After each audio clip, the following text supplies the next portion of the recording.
Silakan,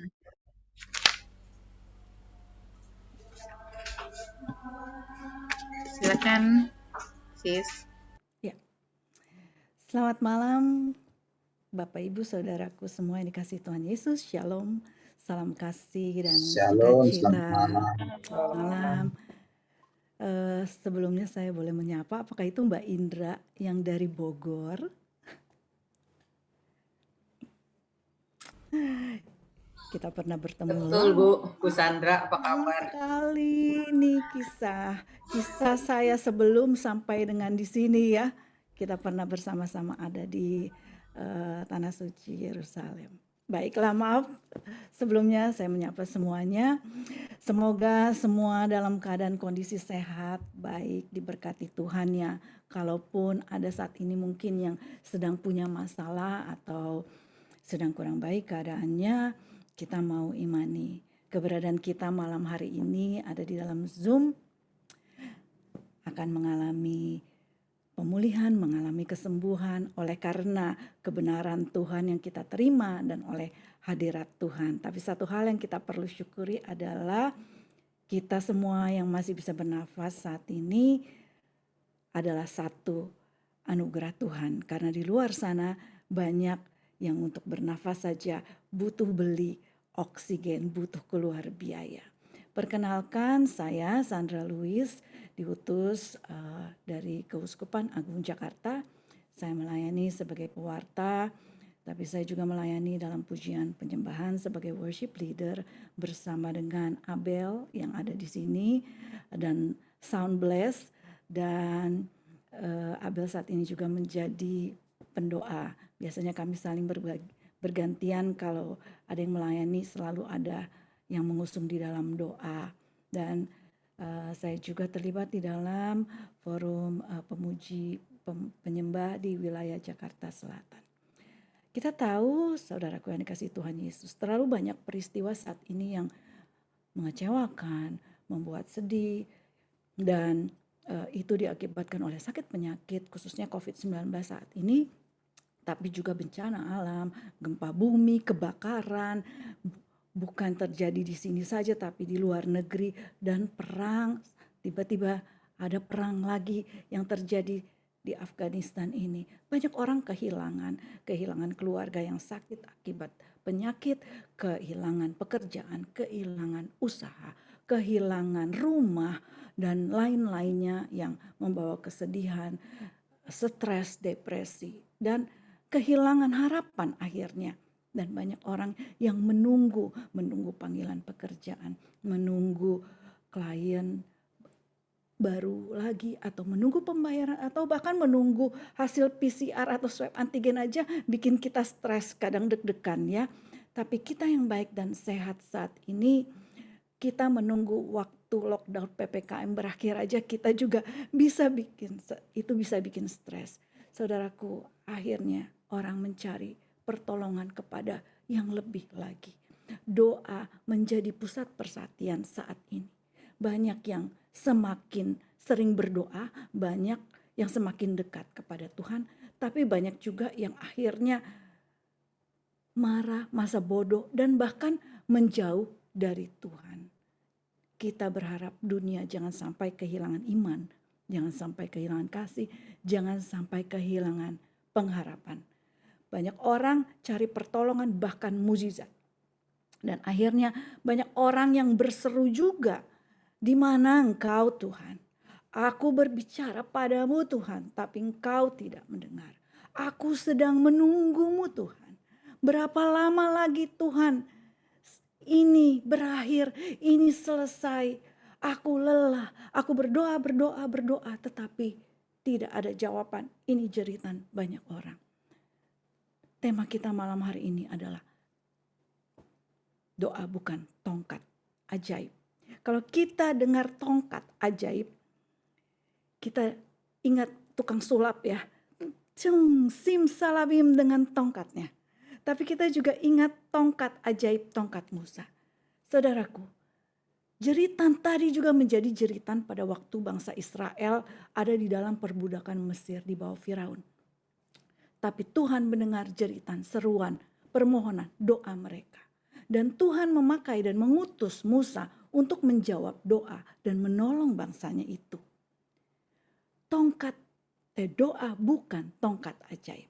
Kalau kita bayangkan yang terjadi dengan Musa, saat itu Allah menyatakan kuasa dan kehadirannya melalui mujizat yang dilakukan Musa dengan tongkatnya sesuai dengan perintahnya, seperti tukang sulap simsalabim.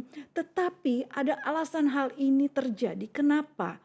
Karena di dalam Keluaran 4 ayat 1 sampai 4, saya langsung akan menjelaskan ya.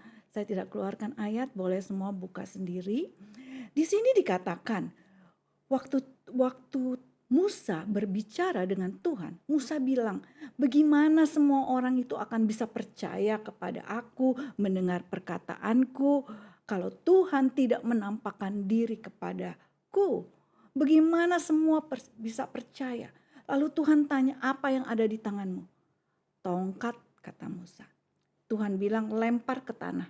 Dan ketika dilempar, tongkat itu menjadi ular. Lalu Tuhan katakan, ambil lagi buntut ular itu. Diambillah ekornya. Dan menjadi tongkat lagi. Ini bukan simsalabim, bukan tongkat tukang sulap, bukan. Karena di sini ada perintah, ada kehendak Allah.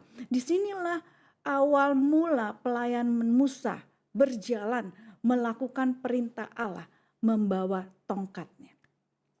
Boleh dibuka Keluaran 4 ayat 17, boleh mungkin Sistres bacakan Keluaran 4 ayat 17.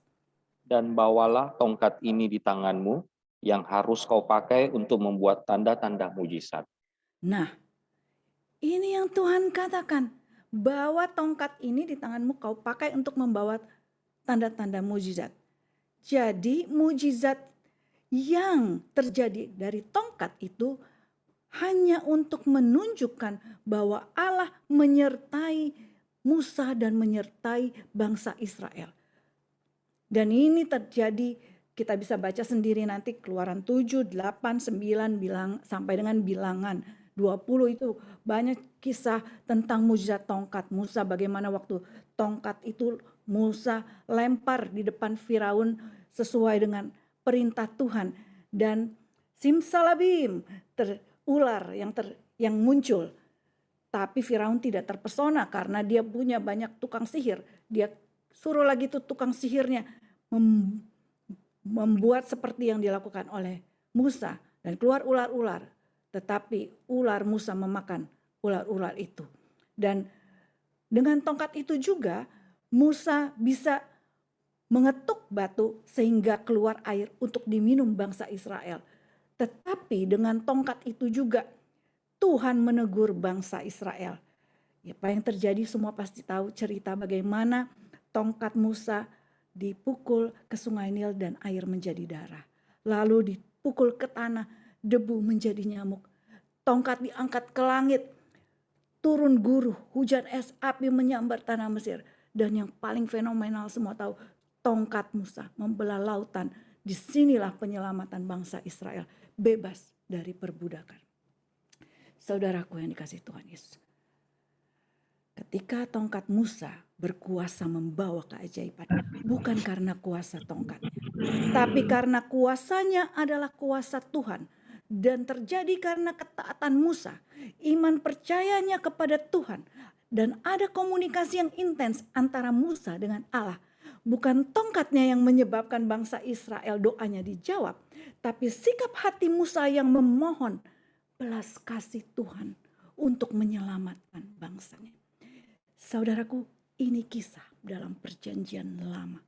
Ketika Allah mau berbicara, berkomunikasi dengan manusia, harus ada utusan, harus ada para nabi, harus ada tanda-tanda, harus ada mujizat supaya semua percaya.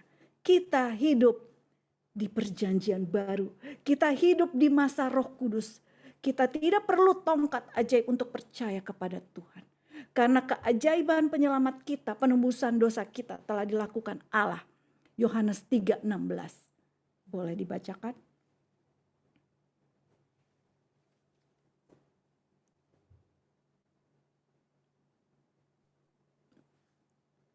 Karena begitu besar kasih Allah akan dunia ini, sehingga Ia telah mengaruniakan anaknya yang tunggal, supaya setiap orang yang percaya kepadanya tidak binasa, melainkan beroleh hidup yang kekal. Amin. Inilah satu pertolongan nyata dari pencipta kita, Allah Immanuel, Allah yang menyertai, adalah putranya yang tunggal. Yesus turun jadi manusia, hidup di dunia, tinggal di antara kita, tujuannya menolong, menyelamatkan kita dari dosa dan maut agar kita beroleh hidup kekal. Yesus berarti adalah sejak awal adalah firman. Sejak awal berarti Yesus ingin berkomunikasi dengan kita, berbicara dengan kita. Jadi apa yang Tuhan inginkan? Ada keintiman yang luar biasa dengan Tuhan. Artinya sering-sering ketemu dengan Tuhan. Dia ingin kita berbagi suka duka kita, keinginan kesukaan kita. Dia ingin kita berbagi ketakutan kita, harapan kita, kesedihan kita. Orang-orang sekitar kita, situasi kita, apapun itu dia ingin kita bagi dengannya. Inilah doa. Inilah komunikasi yang diinginkan Tuhan. Karena dialah jalan, kebenaran, dan hidup. Dia mengasihi kita dan dia ingin memberkati kita. Ini iman kita. Saudaraku yang dikasihi Tuhan. Inilah iman kita. Bahwa Yesus sangat mengasihiku. Bahwa Yesus ingin menyelamatkanku. Yesus ingin memberkatiku. Apa yang dilakukan Tuhan Yesus Juru Selamat kita yang kita imani, kita percaya selama hidup di dunia. Menyatakan kuasa dan mujizat tanpa perantara dan tanpa tongkat.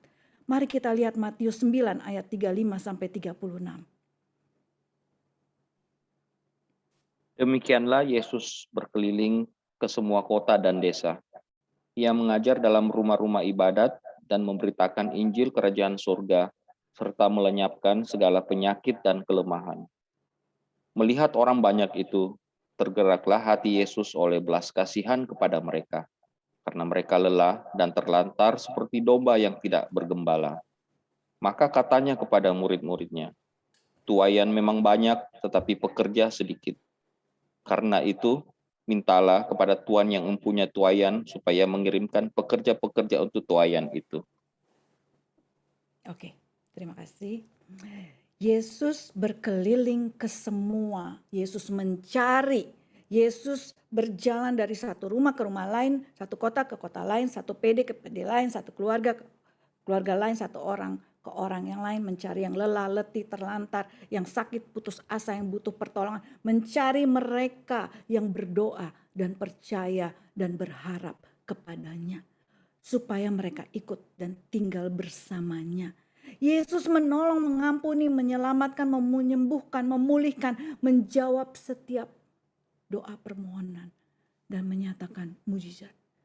Saat ini kalau Tuhan bertanya, berapa banyak yang saat ini sedang menanti pertolongan Tuhan dan mujizat Tuhan? Boleh lambaikan tangan. Yang lain saya nggak bisa lihat karena mic-nya di close. Oh, oke, boleh kasih dari tangan. Nah, berapa banyak dari kita yang percaya Tuhan sangat mengasihi? Mari lambaikan tangan.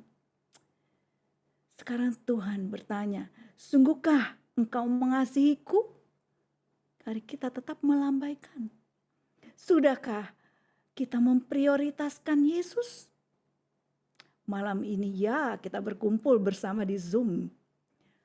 Saudaraku, seringkali karena masalah yang terjadi, penyakit yang diderita, keadaan yang menyulitkan, membuat iman kita sebagai orang yang percaya kepada Yesus sering goyah.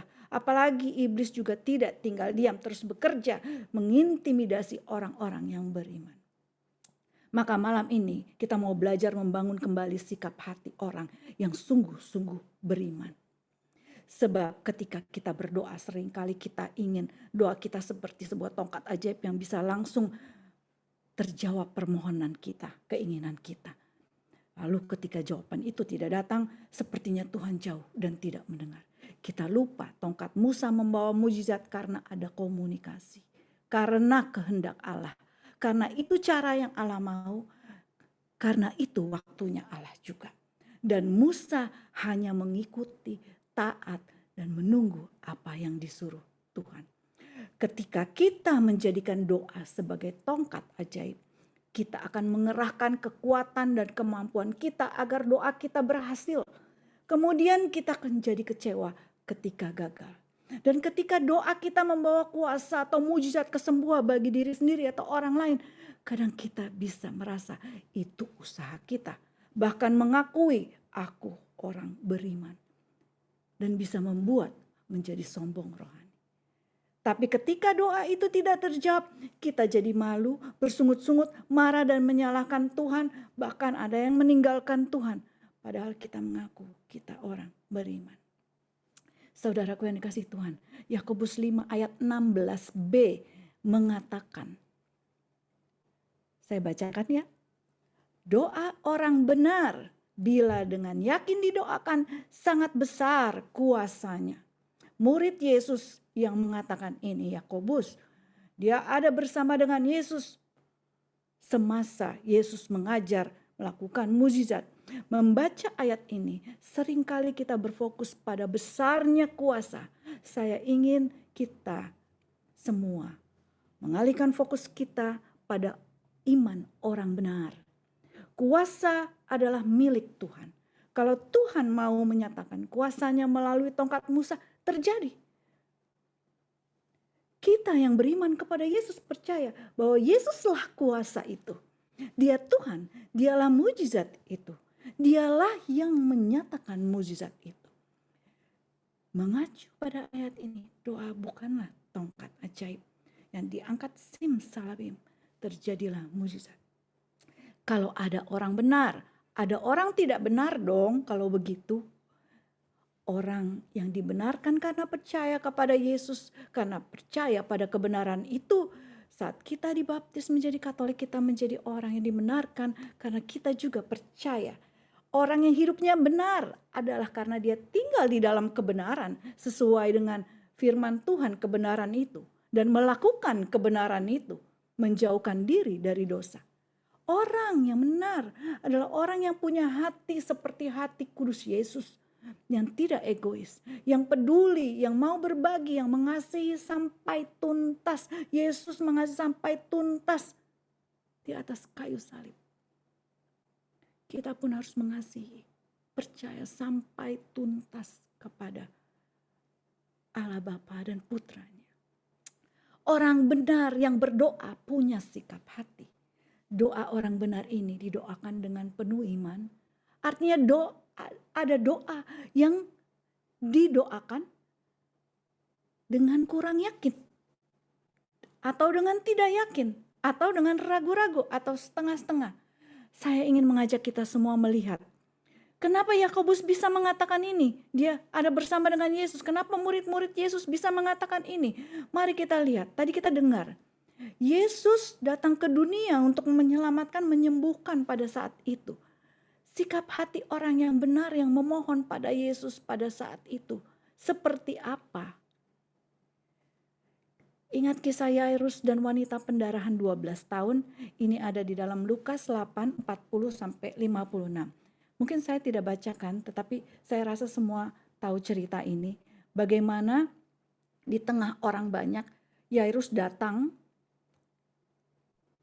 karena anaknya umur 12 tahun hampir mati. Dia datang tersungkur memohon supaya Yesus datang ke rumahnya. Anak perempuan satu-satunya hampir mati. Yesus mau menolong dan Yesus menuju rumahnya. Tapi di dalam perjalanan didesak-desak orang banyak. Ada perempuan pendarahan 12 tahun. Dia tidak berhasil disembuhkan dengan apa? Oleh siapapun, oleh dokter manapun. Dia sudah menghabiskan uangnya untuk penyembuhannya. Karena penyakitnya ini dia diisolasi, disingkirkan. Ketika dokter mengatakan saya tidak sanggup lagi. Sepertinya tidak harapan. Dia maju mendekati Yesus dari belakang. Dia menjamah jubah Yesus. Seketika itu juga berhenti pendarahannya. Ia sempat tersungkur mengakui alasan kenapa dia butuh pertolongan. Dan Yesus katakan, imanmu menyelamatkan. Saudaraku yang dikasihi Tuhan, orang yang berdoa dengan sengaja datang menghampiri Yesus dengan penuh keyakinan dan percaya. Dia tahu kepada siapa dia memohon, kepada pribadi yang seperti apa. Dan percaya akan ditolong. Dia rendah hati menyadari kelemahan dan mengakui Tuhan. Keluarga Yairus sempat bilang, anakmu sudah mati. Yesus katakan, jangan takut, anakmu akan selamat. Dan tidak terlambat, kita tahu cerita itu. Tuhan menolong. Sikap hati Yairus merendahkan diri. Dia datang tidak bawa status, tidak bawa jabatan, tidak bawa reputasinya. Dia memohon secara terang-terangan mengakui dia tidak berdaya. Uangnya tidak dapat menyembuhkan anaknya. Doanya tidak langsung terjawab atau dikabulkan saat itu. Dia harus menanti oleh karena ada wanita pendarahan itu. Tapi ketika dia menunggu, ada keadaan suara macam-macam yang bilang, anakmu sudah mati. Yairus tetap percaya. Sikap orang benar yang tetap percaya mempertahankan hidup di dalam kebenaran. Mungkin kalau kita yang mengalami seperti Yairus, kita bisa mengeluh, komplain, marah-marah ketika ada yang ganggu waktu kita. Hal sederhana ketika kita sudah buat jadwal dokter, kita pergi ke dokter, lalu dokternya belum ada, malah lagi sedang operasi. Kita bisa komplain padahal dia sedang melakukan hal yang lebih penting. Atau kita menunggu antrian mendesak-desak, ada yang potong, kita marah. Kondisi anak Yairus adalah urgent. Katakan kalau hampir mati, dia sedang koma, mungkin kritis, ada di ICU. Saat ini kita melihat banyak yang punya uang, punya jabatan, reputasinya terkenal, terpapar COVID, mencari kamar rumah sakit, bisa ditolak-tolak karena penuh. Artinya hanya bisa berdoa memohon pertolongan Tuhan. Doa bukan tongkat ajaib, tapi dialog dengan Tuhan. Tanpa dialog dengan Tuhan, Musa tidak dapat melakukan apapun dengan tongkatnya. Dan Musa bertanya dulu, apa yang harus aku lakukan? Musa sabar menunggu. Yairus percaya waktu Tuhan adalah yang terbaik. Dia dengar perkataan Yesus, jangan takut, percaya saja. Di saat kita berhadapan dengan hal yang mustahil, saudaraku, kadang-kadang iman kita goyah. Kadang-kadang ada suara-suara yang membuat kita ragu. Tetapi ingat, Yesus tidak pernah telat. Walau waktunya seolah-olah harus diburu-buru, dia tidak pernah kekurangan waktu. Yesus Tuhan atas waktu. Maka kita jangan pernah komplain atau mengeluh ketika minta pertolongan Tuhan. Percaya adalah sabar, menyerahkan masalah penuh, berserah, terserah Tuhan akan melakukan apa. Ada satu kesaksian. Ada seorang kenalan, orang beriman, orang yang sangat kaya. Ketika kena COVID, dia tidak dapat rumah sakit. Maksudnya tidak dapat rumah sakit yang dia mau. Ketika dia dapat rumah sakit yang bukan dia mau. Dan dia dapat kamar, satu kamar berenam. Dia bilang, saya nggak mau, saya harus kamarnya sendiri. Karena dia biasa semuanya serba VVIP, bukan VIP aja. Lalu dia bilang, saya bayar kamar yang 6 itu, kasih saja orang lain yang pakai. Dia masih di IGD, masih nunggu kamar atau rumah sakit yang dia mau. Orang lain udah ngantri, jadi kamar yang dia sudah bayar dipakailah oleh orang lain. Saudaraku, yang terjadi apa ya? Kondisinya semakin drop, saturasinya semakin turun, dia harus masuk ICU, tidak ada jalan lain. Dan akhirnya apa yang terjadi? Dia masuk ICU dan akhirnya meninggal. Ketika kita minta pertolongan Tuhan, kita tidak bisa mengatur Tuhan. Kita tidak bisa memaksa Tuhan. Kita harus terima cara dan waktu Tuhan. Waktu kita berdoa, Paus Fransiskus mengatakan ini. Kita bisa jatuh ke dalam resiko bukan jadi pelayan Tuhan, tapi mengharapkan Tuhan yang melayani kita. Ayo Tuhan, cepat lakukan ini. Sekarang Tuhan, saya mau begini, saya mau yang ini. Ketika kita mematikan kepentingan diri kita sendiri, status jabatan harta, kita mulai pasrahkan diri kepada Kristus dan membiarkan Roh Kudus menyiram iman kita. Maka ketika iman kita tumbuh, kita mengatakan, Tuhan andalanku, apapun yang terjadi. Mari kita lihat sikap hati wanita pendarahan 12 tahun ini. Yang menanti waktu Tuhan. Dia tidak ada harapan, kata orang-orang sekeliling dia. Tapi bukan kata dia, karena kita tahu dia berusaha merangkak agar sampai kepada Yesus. Mungkin orang yang terpapar COVID kadang-kadang ada yang seperti itu, merasa tidak ada harapan. Tidak. Perempuan ini terus berjuang untuk bisa tetap hidup dan harapan hidupnya melalui Yesus. Inilah iman. Asal ku jamah saja, menyentuh saja, merendahkan diri, aku pasti sembuh. Dan dia lakukan secara sembunyi-sembunyi, tidak kelihatan. Mari kita berdoa dengan cara tersembunyi, dengan rendah hati. Matius 6 ayat 6 mengatakan, jika engkau berdoa, masuklah ke dalam kamarmu, tutup pintu, berdoa kepada Bapamu yang ada di tempat tersembunyi. Maka Bapamu melihat yang tersembunyi itu dan membalasnya kepadamu. Tempat tersembunyi yang dimaksud dalam sini adalah di dalam hati kita. Hati adalah tempat yang tersembunyi. Hanya Tuhan yang bisa melihat. Hati adalah tempat kita berjumpa dengan Tuhan. Kerendahan hati adalah dasar dari doa yang benar. Maka mari kita berdoa dengan rendah hati dan dengan pertobatan. Ada cerita pemungut cukai di dalam Lukas itu, mungkin semua tahu, yang dia berdiri jauh-jauh, dia sampai lihat ke langit saja dia tidak berani. Dia sampai bilang, kasihanilah aku, orang berdosa. Santo Agustinus saja sampai mengomentari hati perempuan pendarahan ini. Dia bilang, inilah iman, menyentuh dilakukan dengan hati, bukan sekedar menyentuh. Menyentuh dengan hati itu yang dimaksud dengan percaya. Karena kita tahu banyak sekali orang yang bersama dengan Yesus dan perempuan pendarahan itu.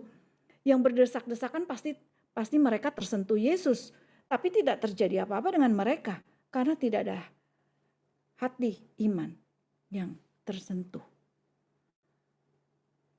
Mereka bersama-sama menyertai Yesus.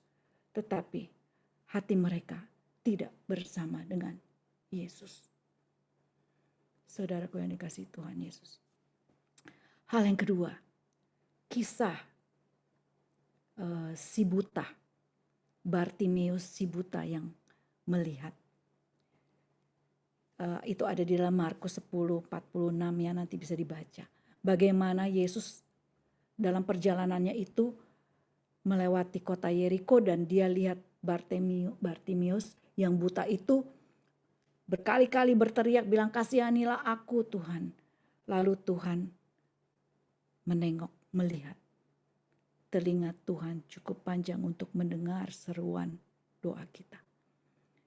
Yesus tanya, apa yang kau mau aku lakukan untukmu? Supaya aku dapat melihat. Dan dikatakan, imanmu menyelamatkanmu. Bartimeus tahu siapa yang lewat. Bartimeus minta dengan tidak jemu-jemu.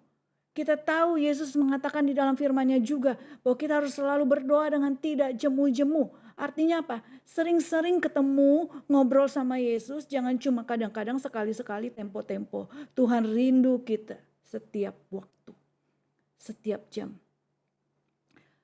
Ada lagu yang bilang gini, setiap jam ya Tuhan, di Kau ku perlukan, ku datang juru selamat, berkatilah. Setiap jam kita harus sering-sering ketemu. Saudaraku yang dikasihi Tuhan Yesus, ini adalah permohonan yang jujur. Permohonan apa yang kita sampaikan kepada Tuhan? Apakah ketika menyerukan permohonan lebih banyak permintaan daripada kita menyebutkan nama Yesus? Yesus penyelamat, Yesus kekuatan, Yesus andalan, Yesus aku percaya, Yesuslah harapanku. Yesus harus lebih besar, lebih banyak daripada permintaan kita. Karena Yesus pasti menolong. Dia tanya, apa yang engkau mau? Kita berdoa di dalam pribadi Tuhan Yesus. Orang yang berdoa adalah orang yang mengakui bahwa aku tidak bisa tanpa Tuhan. Orang yang tidak berdoa berarti dia bilang aku bisa tanpa Tuhan. Makanya doa adalah sarana komunikasi. Saudaraku, Bartimeus tidak minta uang, dia minta supaya melihat. Dan kita tahu Petrus melakukan hal ini ketika dia bertemu dengan si lumpuh di gerbang depan bait Allah. Petrus pada waktu itu sedang lewat, dia lihat pengemis yang lumpuh, minta uang. Pengemis itu melihat Petrus, dia pikir dia juga akan dapat uang nih. Dia gak pernah pikir apa yang Petrus akan bilang. Petrus katakan begini, emas dan perak tidak ada padaku, tetapi yang kupunyai, nama Yesus, kuberikan kepadamu.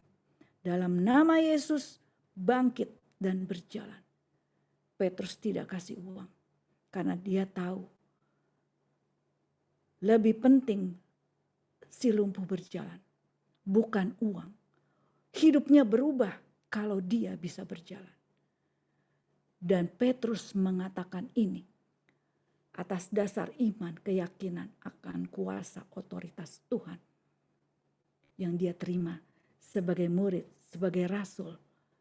Bukan perkataan sia-sia, karena dia tahu siapa Yesus. Inilah doa yang didoakan dengan yakin.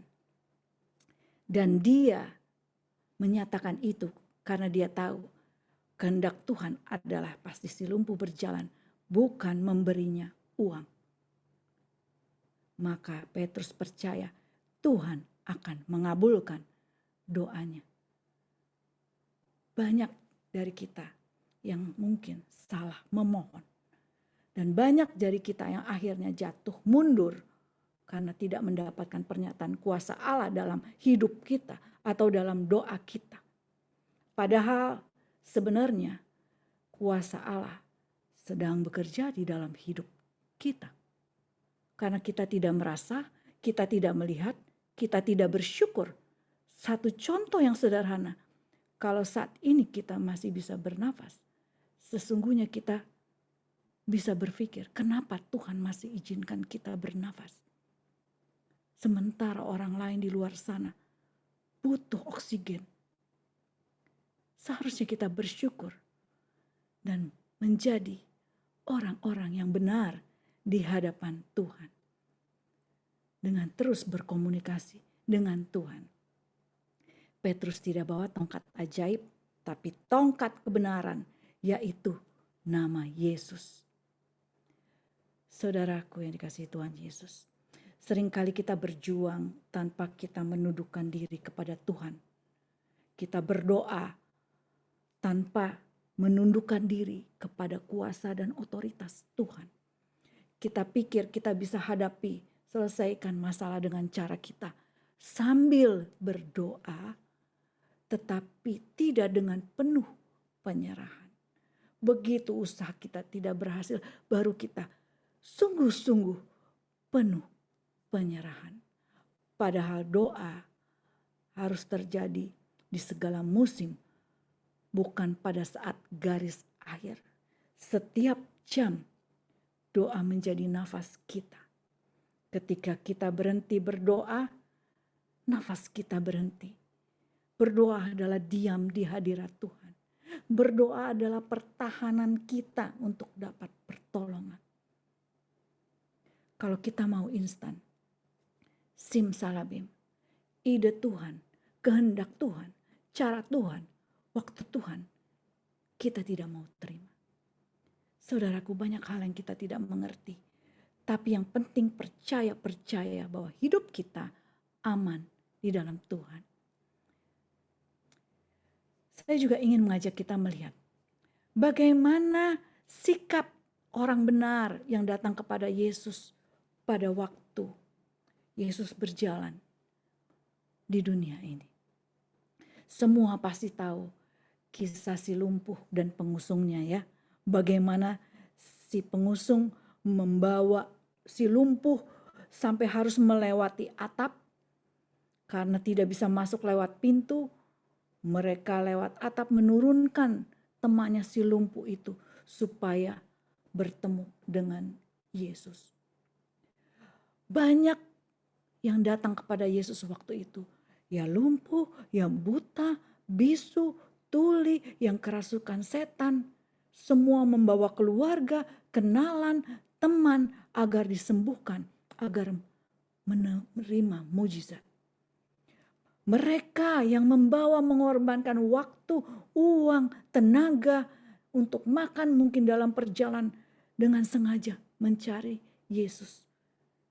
Artinya dengan sepenuh hati, dengan kasih, dengan iman, dengan pengharapan. Saudaraku yang dikasihi Tuhan. Kita mau minta pertolongan Tuhan. Tapi mari jangan malas menolong dan berbagi dan peduli kepada orang melalui doa.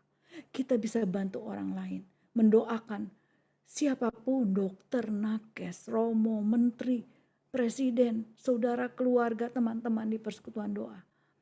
Jangan fokus untuk diri sendiri. Ini artinya doa individualistis. Dan kita lihat saudaraku. Di dalam Yakobus 5 ayat 13 sampai 16. Boleh dibacakan? 13 sampai 16 ya. Kalau ada seorang di antara kamu yang menderita, baiklah ia berdoa. Kalau ada seorang yang bergembira, baiklah ia menyanyi. Kalau ada seorang di antara kamu yang sakit, baiklah ia memanggil para penatua jemaat, supaya mereka mendoakan dia, serta mengolesnya dengan minyak dalam nama Tuhan. Dan doa yang lahir dari iman akan menyelamatkan orang sakit itu, dan Tuhan akan membangunkan dia.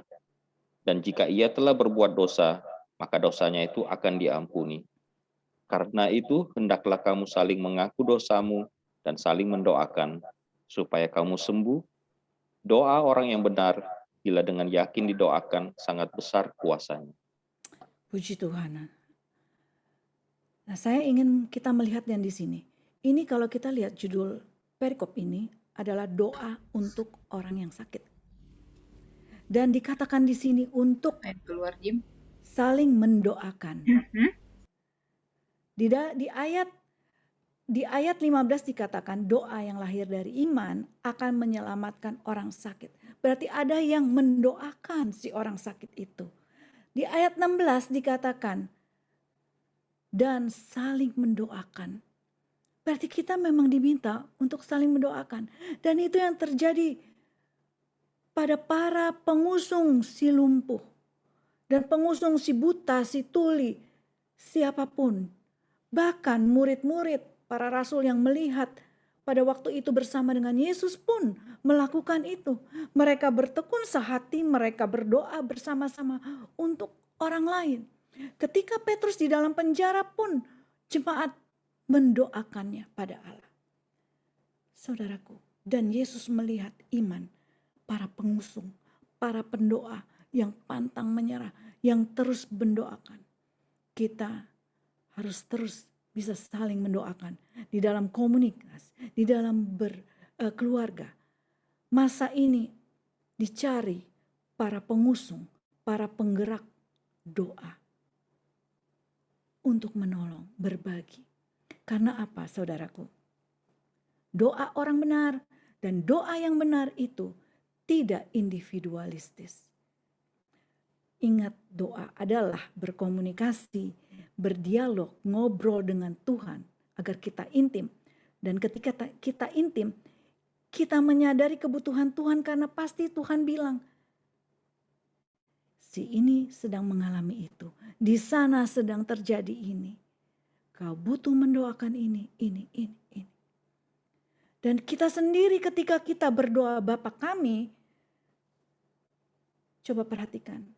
Bapa kami yang ada di surga, dimuliakan namamu. Datanglah kerajaanmu, jadilah kehendakmu di atas bumi seperti dalam surga. Berilah kami rejeki.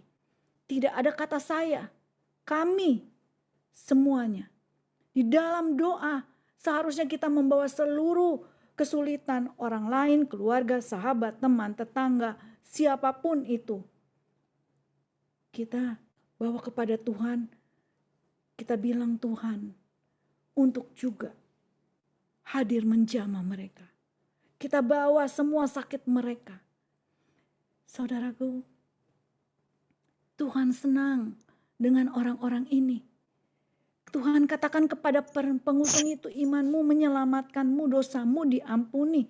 Kalau kita mengatakan diri kita adalah orang beriman yang mengasihi Tuhan dan tidak mengasihi dan tidak peduli dengan orang-orang sekitar kita, tangisan jeritan orang lain, dan hanya memohon untuk kita menjadi membawa doa yang individu, yang egois.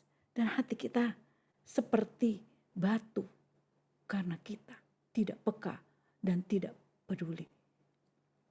Doa Bapa kami adalah satu doa yang mengajarkan kita untuk tidak menjadi egois dan individualistis.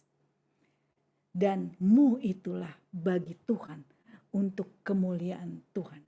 Maka waktu kita berdoa, harusnya doa kita juga tidak mengandung kekesalan dan kesulitan. Sepertinya hanya kita satu-satunya yang punya masalah, yang menderita saat ini atau di dunia ini. Nabi Elia juga pernah berdoa minta mati saja waktu dia menderita. Tapi Tuhan tidak mengabulkan. Karena Tuhan masih mau pakai dan Tuhan tidak mengabulkan karena itu doa yang salah. Mari kita tanya kepada Tuhan. Apa yang sedang dibutuhkan saat ini Tuhan? Doa apa Tuhan? Apa yang Engkau inginkan? Minta bimbingan Roh Kudus apa yang ditaruh di hati kita. Saudaraku yang dikasihi Tuhan. Saya ingin berikan kesaksian saya bersama dengan Abel dan teman-teman Songbless pun melakukan doa setiap minggu sampai satu hari kita merasa sangat terbebani dan merasa kondisi ini mendesak untuk kita membuat doa novena. Pertama kami berdoa novena 3 Salam Maria, berikutnya kita berdoa novena Hati Kudus Yesus, dan juga bersama dengan Romo kami mengusung di dalam doa untuk 300-an nama dan hampir juga 300 orang yang ikut. Dan ketika itu banyak mujizat terjadi, saudaraku. Ada yang ketika sedang berdoa bersama secara online sudah mengalami kesembuhan. Ada yang sadar dari koma, ada yang lepas ventilator, pindah dari ICU ke kamar. Tapi ada juga yang meninggal. Dan ketika kita membagi-bagikan obat, sambil membungkus obat itu rasanya ingin menangis. Kesedihan itu kayak ada di dalam kita. Karena apa? Bukan karena kekuatan saya, lalu saya menangisi, tapi saya tahu karena Roh Kudus sedang bekerja. Karena Tuhan ada, karena kita sedang berkomunikasi dengan Tuhan di dalam batin. Dan kita juga melihat, sejak awal pandemi, Paus sudah mengajak berdoa bersama secara online. Uskup se-Indonesia, Romo-Romo berdoa. Bahkan saat ini, Paus mengajak untuk berdoa bersama-sama bagi peperangan di Afghanistan. Agar ada kedamaian, agar ada dialog. Saudaraku yang dikasihi Tuhan Yesus. Inilah salah satu sikap orang benar yang mau mendoakan. Karena di dalam Yakobus tadi dikatakan, salinglah mendoakan satu dengan yang lain. Tapi sering kita bilang, aku sudah berdoa, tapi kenapa doaku tidak dijawab? Nomor satu, kita harus tetap percaya dan berharap dan menunggu waktu Tuhan. Kata-kata ini juga ada di dalam Mazmur 13 ayat 2 sampai 4 yang mengatakan, berapa lama lagi Tuhan kau lupakan aku? Berapa lama lagi Tuhan kau sembunyikan wajahmu? Berapa lama lagi aku harus menaruh kekhawatiran ini, bersedih hati? Berapa lama lagi Tuhan? Kisah si lumpuh di kolam Bethesda, saudaraku. 38 tahun sejak lahir. Dia menunggu air. Air beriak-riak menunggu malaikat ada yang menolong. Karena dia punya harapan. Dia tunggu 38 tahun. Mungkin dia mengatakan Mazmur ini berapa lama lagi Tuhan, tapi aku mau tetap berharap. Dan Yesus tahu dan melihat itu. Karena di dalam ayat itu, di dalam Yohanes 5 ayat 6 itu berkata, ketika Yesus melihat si lumpuh berbaring di situ dan ia tahu bahwa ia telah lama dalam keadaan itu. Artinya ketika Yesus belum lewat, dia sudah tahu kalau dia sudah lama dalam keadaan itu. Dia tahu penderitaan kita, sakit kita. Bahwa kita punya pengharapan yang tidak putus-putus. Dia tahu malam ini Tuhan Yesus sedang mengatakan, aku tahu kau menanggung sakit berat batinmu, lelahmu bertahun-tahun. Dan aku mengunjungimu malam ini. Saudaraku, Tuhan tahu mempertahankan iman di dunia yang tidak bersahabat ini tidak mudah. Dia tahu, tapi kita juga harus mengubah keluhan kita itu menjadi pujian, syukur, penyembahan juga. Karena kalau tidak, kita bisa berdoa yang salah. Seperti yang dikatakan di dalam Yakobus 4 ayat 3. Atau kamu berdoa juga tetapi kamu tidak menerima apa-apa karena kamu salah berdoa. Sebab yang kamu minta itu hendak kamu habiskan untuk memuaskan hawa nafsumu. Mari kita berefleksi sebagai orang beriman. Apakah doaku sesuatu yang nyaman untuk meminta kepada Tuhan? Mari kita periksa batin kita. Karena kadang kita tidak tahu apa yang berkenan. Bahkan kita nggak tahu, kata Paulus, tidak tahu apa yang berkenan untuk diminta kepada Tuhan. Kadang kita butuh hal-hal yang kita inginkan saja. Kita nggak tahu itu berkenan atau tidak. Jangan sampai menjadi doa yang egois. Yang bukan untuk permohonan, yang bukan untuk memuliakan Tuhan. Saudaraku yang dikasihi Tuhan. Paulus juga pernah mengatakan bahwa salah kalau kita berdoa. Saya berdoa memohon Tuhan kepadamu untuk mengalahkan musuh dalam perang. Kenapa kita tidak bertanya dulu kepada Tuhan tentang perang itu? Apa yang harus saya doakan untuk kondisi itu? Bukan musuh dikalahkan, mungkin agar ada dialog perdamaian sehingga tidak banyak yang mati oleh peperangan itu. Kenapa doaku tidak dijawab? Kadang-kadang kita merasa seperti tidak didengar. Tidak menjadi kenyataan. Apakah doa kita selalu menuntut agar segala sesuatu sesuai dengan rencana kita dan lalu kita tidak menerima keinginan itu? Ada juga banyak orang yang berdoa untuk konflik peperangan di Yaman dan Suriah bertahun-tahun. Tapi enggak berakhir juga. Ini adalah satu misteri. Tapi yang paling penting adalah mari kita berdoa dengan rendah hati. Kalau belum, mari kita minta Tuhan ubah hatiku agar aku tahu apa yang berkenan dan meminta yang terbaik, terlebih doa yang perlu kita minta. Tuhan, berikan kesehatan rohani, berikan kesehatan spiritual bagiku. Karena memang ada saat-saat jawaban doa tidak segera datang.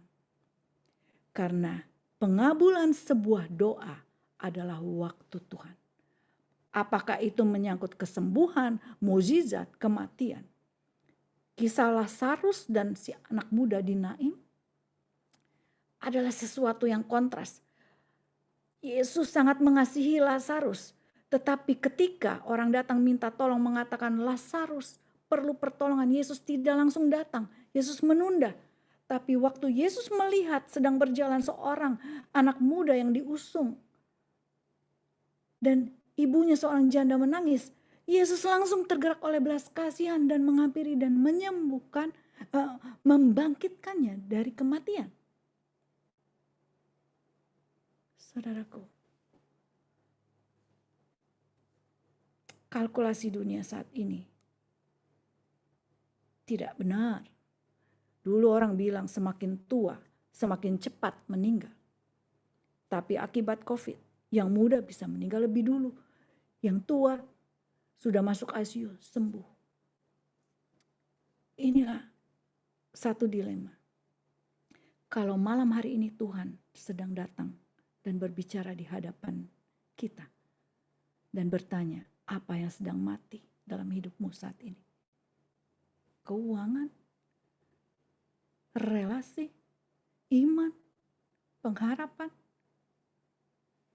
Aku sanggup membangkitkan itu. Saudaraku yang dikasihi Tuhan. Ada satu kesaksian. Saya banyak memberi kesaksian. Karena iman berkaitan dengan proses hidup dan kesaksian hidup. Ketika kita berdoa novena itu. Yang tadi saya katakan, ada banyak yang menerima mukjizat kesembuhan. Tapi juga ada yang meninggal. Ada yang meninggal, satu orang meninggal ini, dan dia marah. Dia bilang, aku sudah berdoa, katanya sudah didoakan, kenapa tidak sembuh? Di mana Tuhan? Dia marah, berhenti berdoa. Tapi ada orang yang suaminya meninggal. Dia katakan gini, aku bersyukur dan aku menerima keadaan ini.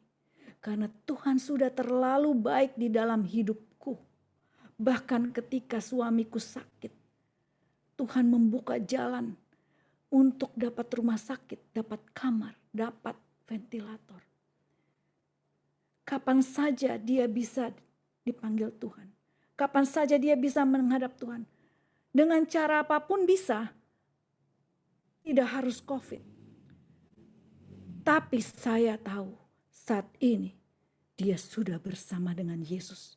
Dia ketemu dengan penyelamat dan sumber mukjizat itu.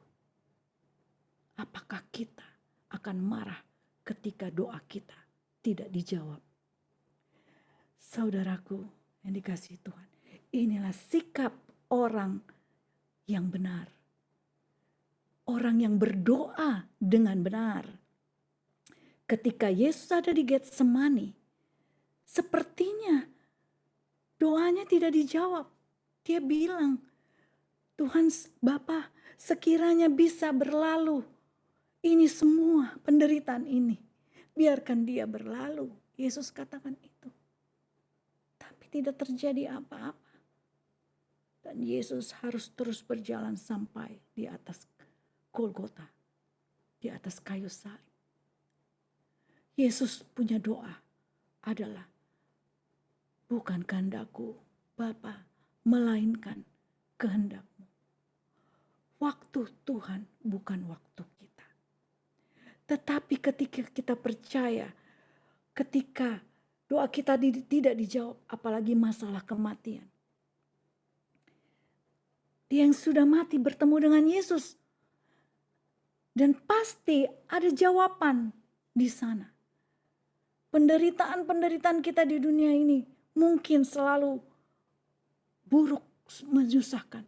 Tetapi kalau kita percaya dan mengaku sebagai pengikut Yesus, berarti kita mendengar kehendak Allah, mendengar dan melaksanakannya, menjadikan Tuhan prioritas terutama di hidup kita.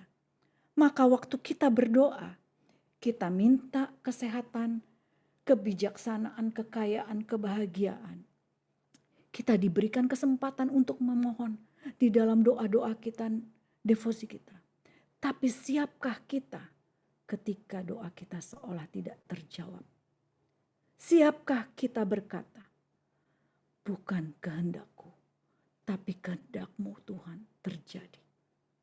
Dan waktu kita mengatakan doa itu, kita berdoa bukan dengan rasa khawatir, tapi dengan iman bahwa yang akan terjadi apapun itu adalah yang terbaik. Karena percaya pasti Tuhan kasih yang terbaik. Saya bagi kesaksian lagi ya, boleh ya. Jadi saya pernah mengalami musim yang down sekali. Tahun 2017, papa saya meninggal setelah dia jatuh karena diabetes. Lalu dioperasi dan hanya dalam waktu 5 bulan, tidak lama. Lalu dia menghadap Tuhan. Persis sehari setelah dioperasi. Dan itu membuat saya sedih karena merasa apakah saya salah membuat keputusan untuk dia melakukan operasi. Mengobati perasaan ini melalui doa. Pemulihan batin ini berjalan. Tahun berikutnya, 8 bulan kemudian, adik saya yang laki-laki divonis kanker paru-paru. Dan hanya 3 bulan, saya berdoa dengan iman, percaya mukjizat bisa terjadi. Karena banyak yang juga sembuh dari kanker. Tapi doa ini serasa tidak dijawab. Tidak berhasil. Menjelang 3 bulan, adik saya makin terpuruk. Apa yang terjadi saudaraku? Ketika dokter mengatakan sudah waktunya untuk pakai ventilator dan harus dibawa ke ICU. Adik saya mengatakan tidak. Mari berdiam diri, mari hening, mari memuji, menyembah Tuhan. Dan dia selalu menyanyikan lagu ini. Bless the Lord, oh my soul, oh my soul. Worship His holy name. Sing like never before, oh my soul. I worship your holy name. Mazmur 103, pujilah Tuhan hai jiwaku. Di dalam nafasnya yang sudah tinggal sedikit, saturasi sudah 90 dan turun. Dia memuji. Dan kita memuji Tuhan. Dan membuat saya melihat imannya yang menyiapkan waktu dia untuk bisa menjangkau tangan Tuhan Yesus. Doa saya minta kesembuhan baginya, Tuhan tidak jawab. Doa adik saya adalah supaya dia bertemu dengan kekasih jiwanya, dengan Yesus. Dan diiringi dengan puji-pujian. Saudaraku, 5 bulan kemudian adik saya yang perempuan sakit. Dibawa ke rumah sakit, muntah-muntah dan sebagainya. Langsung besoknya dibawa ke ICU. Dan pada waktu mau dibawa ke ICU, dikatakan malah hari ini harus pakai ventilator. Saya katakan, maukah kau menerima sakramen perminyakan? Karena dia awalnya Katolik, lalu menikah secara Islam dengan suaminya. Dan anaknya juga masuk Islam. Dia katakan iya. Saya minta Romo katakan iya. Dia menerima sakramen perminyakan. Pasang ventilator, tidak sadar. Kita berdoa rosario. Saya mengajak suaminya dan anaknya. Doa rosario. Mujizat masih ada. Mereka berdoa, ikut berdoa. Kayak ke ICU berdoa setiap hari bersama-sama dengan adik-adik saya. Bersama dengan Abel juga di sini. Berdoa. Lalu hari ke-6 dia sadar. 6 apa 7. Dan kita semua merasa doa kita dijawab. Dia sadar, dia berbicara.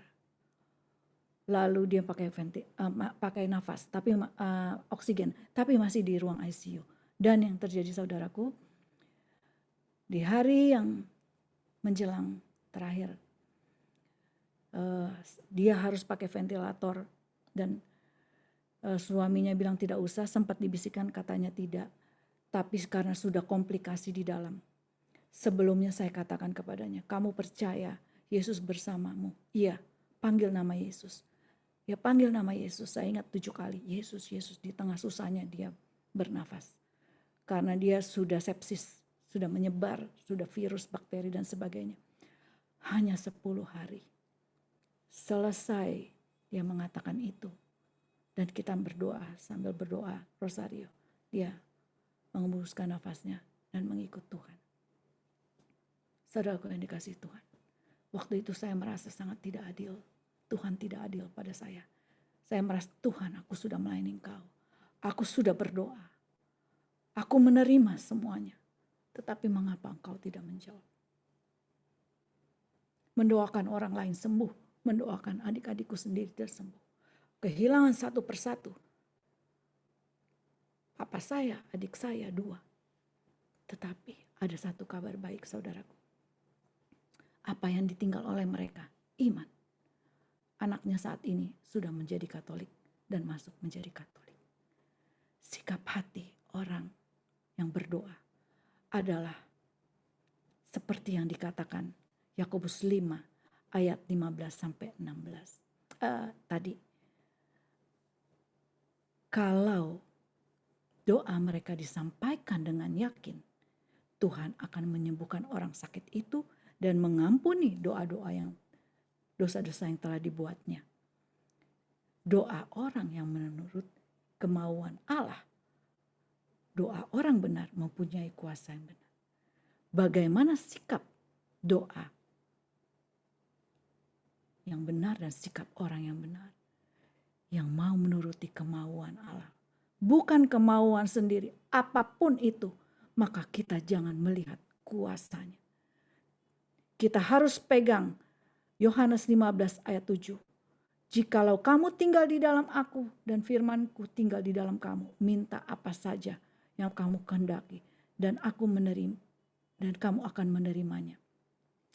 Dan saya ingat, saya selalu berdoa minta Tuhan supaya adik saya itu kembali lagi menjadi Katolik. Dan di akhir hidupnya dia menerima sakramen perminyakan, dia menerima Yesus dan anaknya menerima Yesus.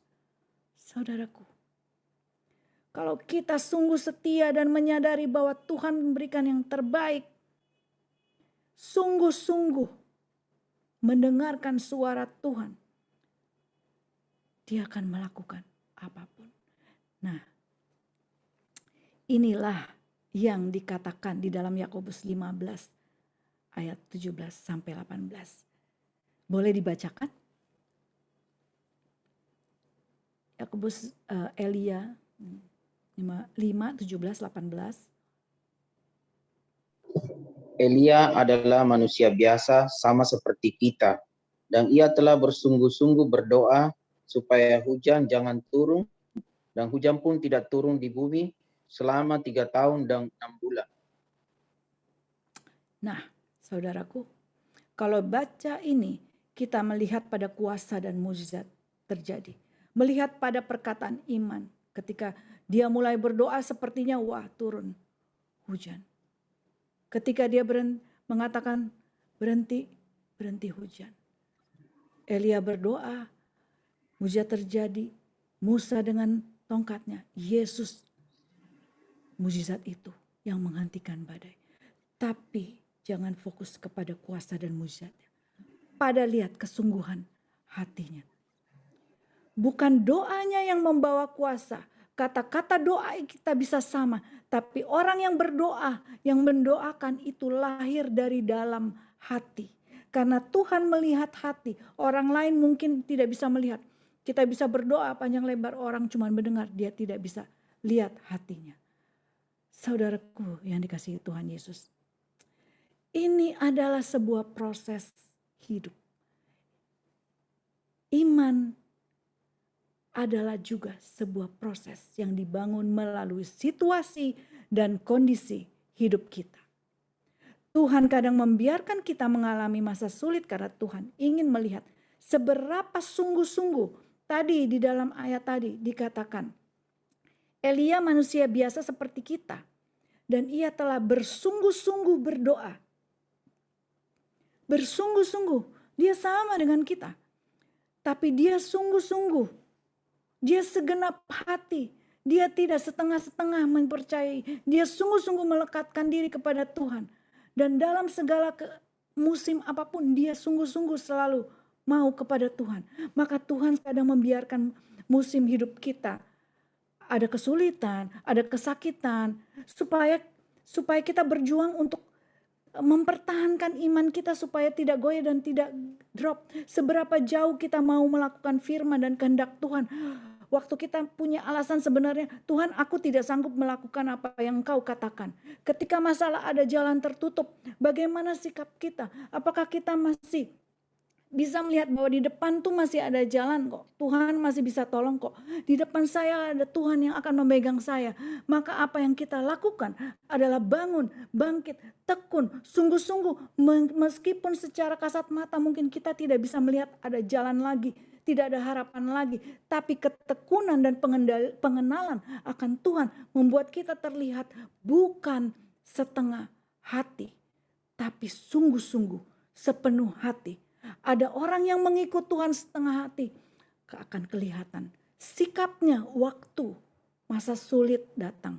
Dia merasa tidak nyaman, dia mungkin akan PPKM. Pelan-pelan kamu menghilang. Tapi orang yang sungguh-sungguh pada Tuhan akan tetap sepenuh hati. PPKM-nya adalah percaya pasti Kristus menolong. Orang yang punya iman kuat akan mampu berjuang dalam kesulitan hidup. Dan ini bukan proses 1 hari, 1 minggu, 1 tahun. Maka kita punya banyak kesaksian hidup. Karena kesungguhan hati kita diproses oleh waktu, masalah, penderitaan, penyakit. Pengalaman hidup kita, kesaksian hidup kita inilah yang membawa kita kepada iman orang benar. Maka banyak orang yang kelihatan biasa-biasa aja, kayak enggak ada masalah. Karena dia apa? Punya iman. Padahal dia mungkin sedang sakit. Proses iman inilah yang membuat doa orang yang taat ini memiliki kuasa. Dia mungkin mendoakan orang lain disembuhkan karena memang Tuhan melihat hati dia, karena didengar dia. Tapi mungkin kalau doa dia tidak dijawab Tuhan, hidup dia berubah dan mengubah orang yang di dekatnya. Maka saudaraku yang dikasihi Tuhan Yesus, mari kita semua melihat kembali. Doa bukan tongkat ajaib, bukan mukjizat. Doa adalah relasi dan keintiman dengan Tuhan. Doa adalah di mana kita ngobrol, curhat dengan Tuhan. Doa bukan sepihak kita yang bicara, Tuhan tidak bicara. Doa adalah dengar Tuhan bicara, memandang, menyentuh Tuhan. Momen kejujuran. Jangan fokus pada kuasa, jangan cari kuasa. Kuasa milik Tuhan, hasil doa milik Tuhan. Tapi iman kita, Tuhan mengasihi kita. Tuhan mau memberkati kita. Tuhan mau menolong kita. Maka waktu kita berdoa bawa iman itu dan percaya kehendak Tuhan yang terbaik, waktu Tuhan yang terbaik, prioritaskan Tuhan, bangun keintiman melalui firman Tuhan. Saudaraku yang dikasihi Tuhan Yesus, semoga malam hari ini kita memiliki satu kekuatan baru, pemahaman tentang orang benar, tentang doa yang benar, tentang kesungguhan hati, tentang siapa Tuhan yang kita andalkan. Tuhan Yesus memberkati. Saya percaya banyak kesaksian hidup yang juga dimiliki saudaraku semua di sini yang dapat dibagikan. Silakan Sis Tres. Ya, terima kasih si Sandra, luar biasa ya. Dari firman hari ini kita banyak belajar bahwa doa itu bukan tongkat ajaib. Seperti Musa punya tongkat, bagaimana tongkat itu bisa berfungsi karena ada relasi, ada komunikasi dengan Tuhan. Jadi begitu juga dengan kita, ketika kita berdoa dengan Tuhan, tidak langsung terjawab, Tuhan mungkin meminta kita memiliki komunikasi yang intim dengan Dia, lebih dekat lagi sama Dia. Mungkin ada yang mau sharing atau yang mau bertanya, silahkan Bapak Ibu. Boleh dong dibuka videonya biar kita boleh saling sapa, saling lihat. Ini cuma beberapa yang terbuka videonya nih. Mungkin Ibu Indra ada yang mau di-sharingkan atau Boleh Ibu Indra. ya Ibu Indra. Malam, enggak deh, enggak sharing, saya dengarkan aja ya. Oh iya, ada dua Ibu Indra Oh. dari Bogor dan dari Oh. Surabaya. Iya ya. Mungkin Ibu Indra dari Bogor. Di itu dulu Ibu Indra, di unmute.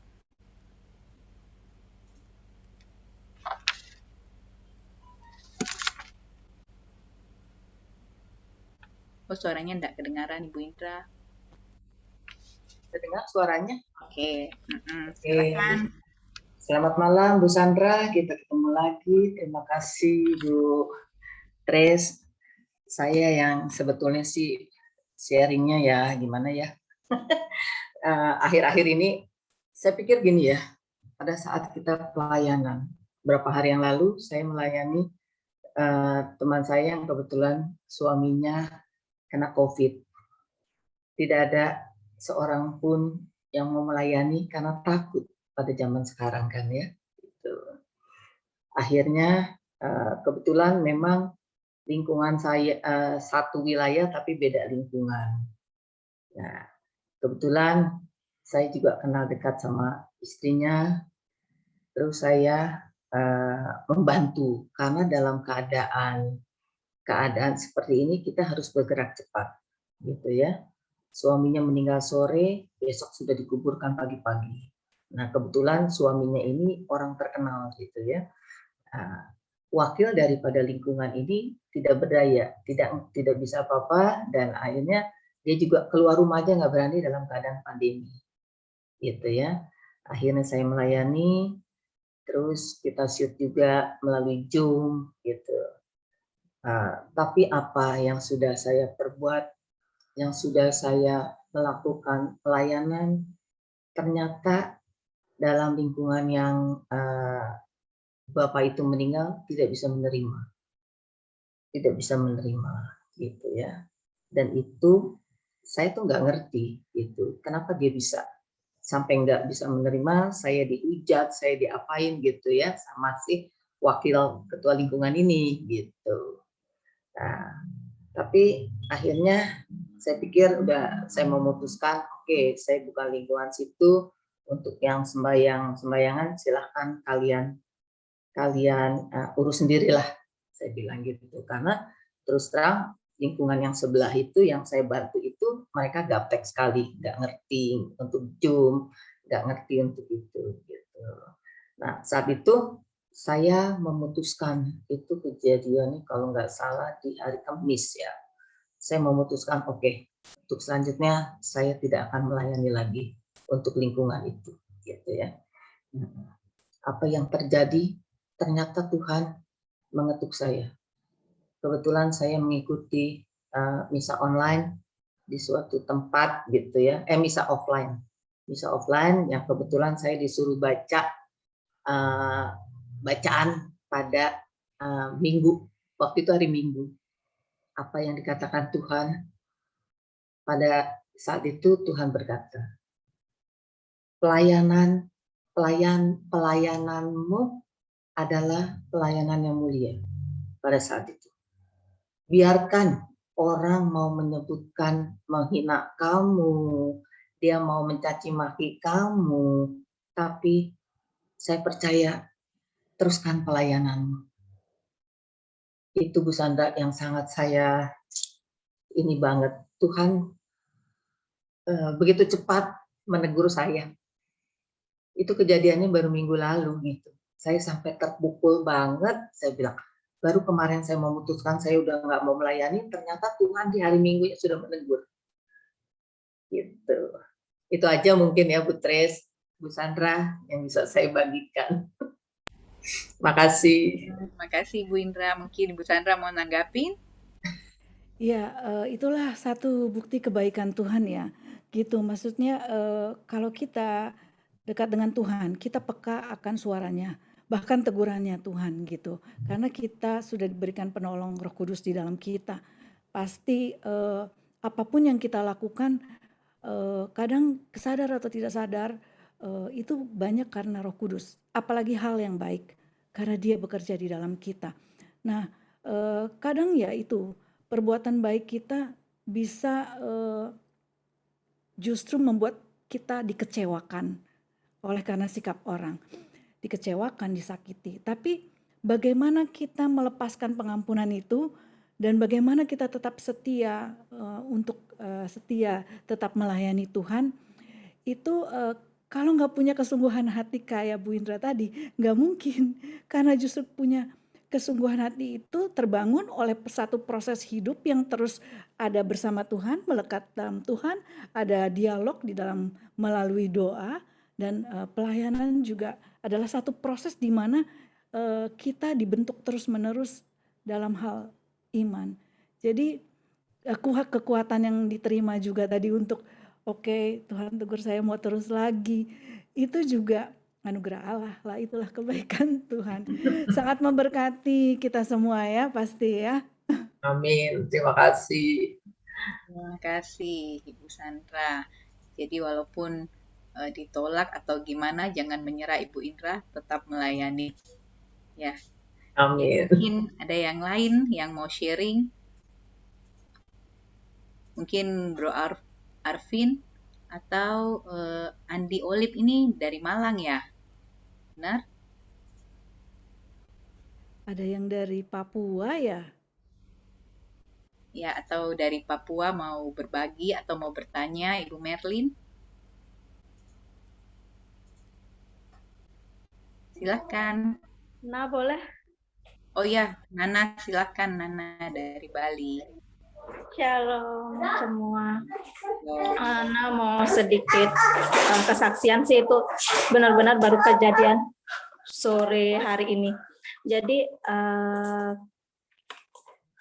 sebenarnya mungkin kelihatannya simple, tapi bagi Nah benar-benar ngena banget. Nah cuman yakin dan percaya, sebenarnya suami sih udah pesimis ya, kayaknya nggak mungkin bakal laku dengan harga tinggi kayak gitu, karena karena yang kita mau jual itu agak rusak kayak gitu kan, ada kerusakan kayak gitu. Jadi kalau kita cek secara online pun harganya yang normal pun ya udah jatuh banget kayak gitu. Udah hitung-hitungan kalau dia pun harus perbaiki ini mungkin sekian-sekian, dia naik temennya pun perbaikinya juga mahal kayak gitu. Dibanding diperbaiki nanti harganya kok dijual lagi juga pastinya nggak bakal tinggi kayak gitu. Jadi kebetulan juga kenapa itu barang mau dijual, karena dapat dapat gantinya memang pas emang lagi butuh itu untuk diganti. Nah dapat gantinya dari yang lain kayak gitu. Benar-benar Tuhan itu ngasihnya pada waktu yang pas kayak gitu. Jadi nggak perlu ngeluarin lagi untuk perbaikan atau untuk ganti yang lain-lainnya kayak gitu. Jadi cuman bawa dalam doa aja, doa Bapa kami, puji-pujian, habis itu cuman ingat ayat yang Korintus 1 Korintus sama 2 Korintus. Nah cuman percaya hidupnya ini adalah hidup karena percaya bukan karena melihat, dan juga apa yang tertulis itu sebab ada tertulis apa yang tak pernah lihat oleh mata dan tidak pernah dengar oleh telinga dan tidak pernah timbul dalam hati manusia. Nah, selalu pegang ayat itu. Jadi, nah percaya dalam doa nggak tahu kenapa kayak ada bakal aku segini kayak gitu. Nah percaya itu oh ya, nah bilang masa sih gitu, bukan masa tapi nah percaya Tuhan bahwa ini emang yang terbaik buat nah. Tiba-tiba suaminya nah nelpon dan bener kayak suaranya yang nah denger itu bahwa sekian akan laku, di telepon pun suaminya nah bilang lakunya segini. Puji Tuhan banget, benar-benar angkanya sama seperti yang nah dengar. Puji Tuhan ya Tuhan. Nah selalu mengucap syukur, terima kasih Tuhan Yesus. Di masa sulit yang kayak gini, Tuhan selalu ngirimin orang-orang yang benar-benar selalu bantu keluarga.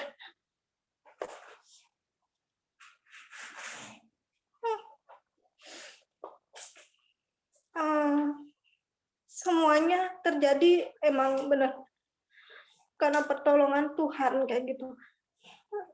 Nah, mengucap syukur aja, Tuhan itu emang baik. Tuhan sangat teramat sangat baik.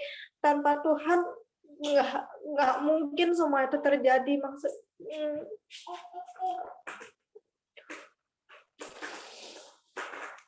Sorry.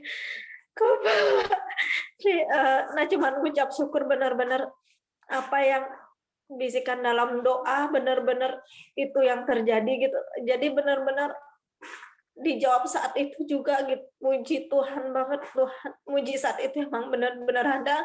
Kalau kita percaya, kita selalu mengandalkan Tuhan, nggak setengah-setengah seperti kata Bu Sandra tadi. Nggak ada yang mustahil bagi Tuhan. Tuhan itu emang ajaib. Tuhan itu mujizat emang selalu ada. Itu terima kasih. Amin. Mujizat itu ada ya saat kita percaya dan tidak setengah-setengah.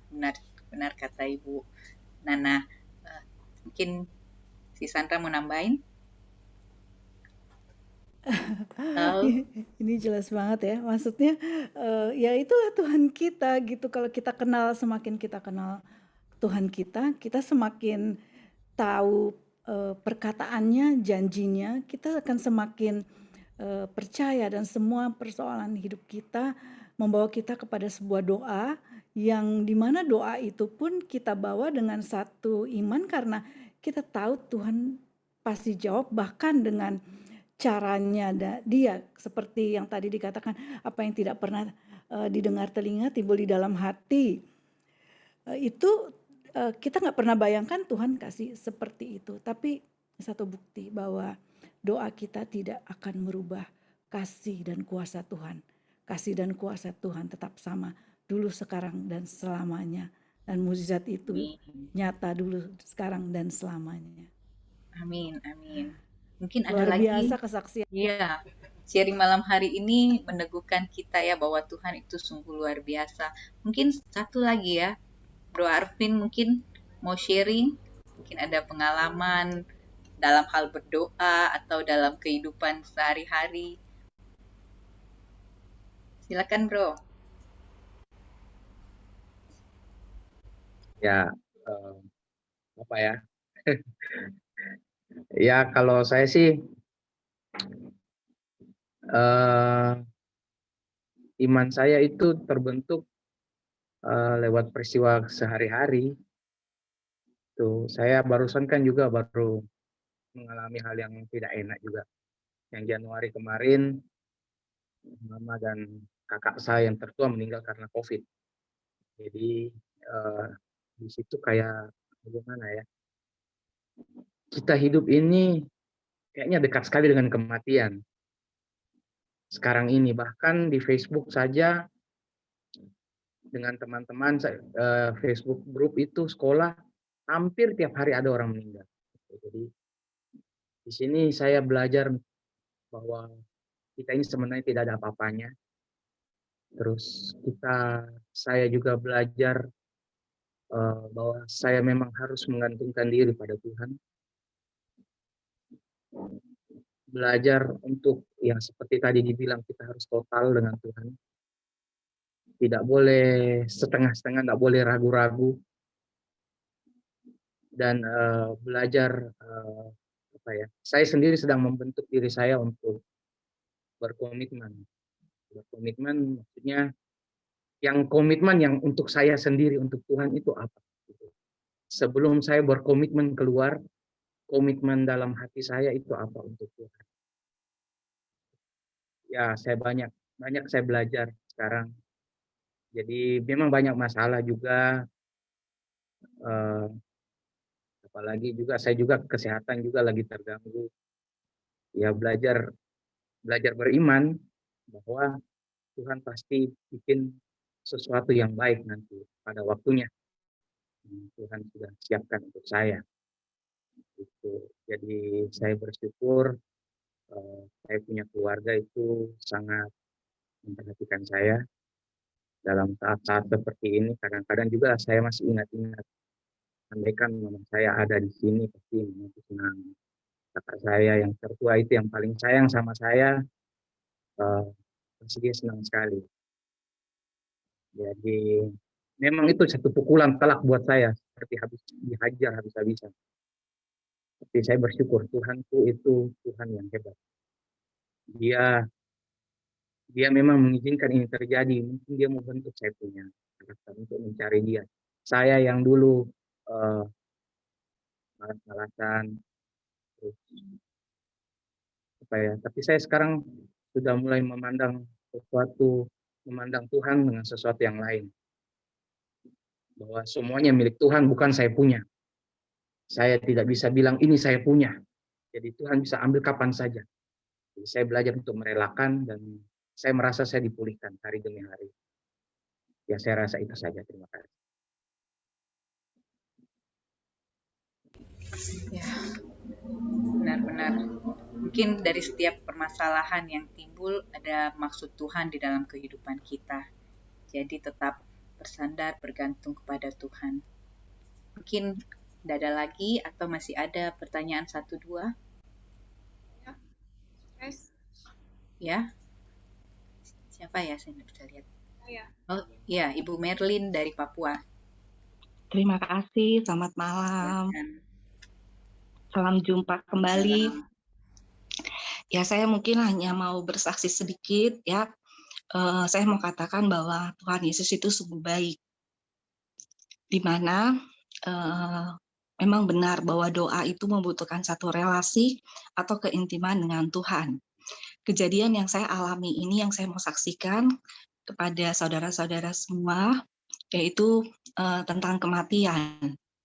Baru-baru ini papa saya tanggal 20 Juli itu dipanggil oleh Tuhan. Kemudian kalau saya mau katakan bahwa papa ini tidak sakit apa-apa. Tetapi puji Tuhan pada saat papa akan meninggal pada tanggal 20 itu, seminggu sebelumnya itu beliau meminta saya untuk terus melayani dia. Jadi memberi makan, kemudian meminta dipijit dan lain-lain. 3 hari sebelum papa meninggal, mungkin saya hanya mau bersaksi ini, saya setiap malam saya biasa suka ikut namanya mesbah doa. Jadi pada saat saya ikut mesbah doa 3 hari sebelumnya itu, dari awal pada saat penyembahan itu, saya dalam keadaan menangis terus, seperti macam ada sesuatu yang berat begitu. Kemudian H-1, papa meninggal hari Selasa, tanggal 20, tanggal 19 malam, saya ikut mesbah doa, tiba-tiba dengan spontan, saya langsung melakukan doa pelepasan. Padahal saya tidak berpikir bahwa papa akan dipanggil pada hari Selasa besok. Saya hanya katakan kepada Tuhan malam itu, Tuhan, jika memang Tuhan berkehendak untuk memanggil orang tua saya, papa saya ikhlas, saya rela. Tetapi saya hanya punya satu permintaan kepada Tuhan. Malam itu saya katakan kepada Tuhan. Saya bilang, saya mau Tuhan ambil papa saya itu dalam satu ketenangan dan sukacita. Dan puji Tuhan, pada tanggal 20 pagi, pada saat saya ditelepon mama saya, bahwa papa sudah panggil anak-anak untuk kumpul, karena papa di rumah tidak mau dibawa ke rumah sakit ya, karena kondisi COVID seperti ini. Pada saat saya di rumah, pada saat saya terima telepon, saya masih menunggu suami saya untuk kasih keluar mobil ya, dengan anak-anak. pada saat saya berdiri di pagar, saya percaya bahwa pada saat kita dekat dengan Tuhan, itu pasti Roh Kudus akan berbicara pada saat kita tenang. Pada saat saya tenang, kemudian tiba-tiba ada yang meminta saya untuk katakan, Mer, kamu harus lari ke rumah kamu, jangan tunggu suami kamu. Saya lari ke rumah saya, karena memang jaraknya tidak terlalu jauh juga. Puji Tuhan pada saat saya lari, saya juga tidak tahu ya, mungkin secara spontan, saat saya lari saya hanya perkatakan bahwa Tuhan Yesus baik, Tuhan Yesus baik, Tuhan Yesus baik. Pada saat saya sampai di rumah Papa, saya masuk ke kamar, itu Papa sudah tidak bisa bicara, tapi Papa masih lihat saya. Mulutnya sudah terbuka. Kemudian saya memegang tangannya Papa, saya genggam tangannya Papa, dan saya bisiki di Papanya telinga, saya berdoa. Setelah saya berdoa, dengan spontan, kemudian saya menyanyikan lagu Semua Baik, Semua Baik. Papa masih dengar, tapi sudah nggak bisa ngomong. Setelah saya sudah lihat Papa punya kondisi sudah tidak terlalu bagus, saya pegang kakinya. Terakhir saya bisiki di telinga Papa, saya katakan bahwa Papa, Tuhan Yesus itu sangat baik. Saya katakan begitu. Saya bilang, saya ikhlas, Papa pergi dengan tenang, dengan penuh kedamaian dan sukacita. Dan terakhir, pada saat itu secara spontan pun, saya langsung menyanyikan lagu bahwa Bapa Engkau sungguh baik. Di pertengahan pada saat saya menyanyikan lagu itu, Papa betul-betul saat itu saya percaya pada saat kita menyanyikan lagu puji-pujian itu surga terbuka. Dan Papa langsung memegang tangan saya dengan erat dan dia menghembuskan napas terakhir. Jadi saya mau mengatakan di sini, mungkin saya mau kesaksian bahwa saya walaupun secara manusia pasti kita akan kehilangan ya orang tua yang kita sayangi, tetapi pada saat Papa saya pergi, saya percaya bahwa beliau pergi dengan ketenangan, dengan sukacita dan damai sejahtera. Karena buat saya juga bahwa kita mungkin tidak usah berbicara tentang kiamat itu kapan, tapi kematian itu selalu di depan mata. Sehingga pada saat kita memang betul-betul kita menjalin relasi dan keintiman dengan Tuhan, bahwa kita tahu Tuhan itu berdaulat atas hidup kita, dan kita pasti akan mempersiapkan diri kita untuk kematian. Jadi banyak orang katakan bahwa saya sedih, saya berduka cita, tetapi puji Tuhan pada saat Papa saya meninggal, dan kami semua sekeluarga tahu bahwa Papa meninggal dalam ketenangan, Papa meninggal dalam kebaikan yang selama ini selalu beliau untuk pelayanan, kemudian sehingga itu terbukti pada saat Papa dibawa ke gereja untuk didoakan. Mama saya pada saat mama saya itu dari Protestan, saya dari Protestan ya. Kemudian pada saat pendeta-pendeta semua mereka menyanyikan lagu puji-pujian, justru di dalam satu duka cita itu, mama saya malah justru bertepuk tangan dan bersuka cita. Makanya kami sungguh bersuka cita dan ini sungguh menjadi kesaksian yang saya selalu bagikan kepada semua orang bahwa kita punya Tuhan Yesus itu sungguh baik, bukan dalam kita menerima berkat saja, tetapi walaupun di dalam duka cita, tapi kita harus berkatakan Tuhan Yesus itu sungguh baik. Mungkin itu kesaksian saya saja, semoga itu menjadi berkat buat kita semua. Terima kasih. Sungguh terima kasih, luar biasa. Ada pengharapan dari setiap duka cita mungkin yang kita alami, ada Tuhan Yesus yang senantiasa memberikan penghiburan buat kita. Terima kasih semua buat sharingnya. Mungkin setelah ini Ibu Sandra boleh silakan kita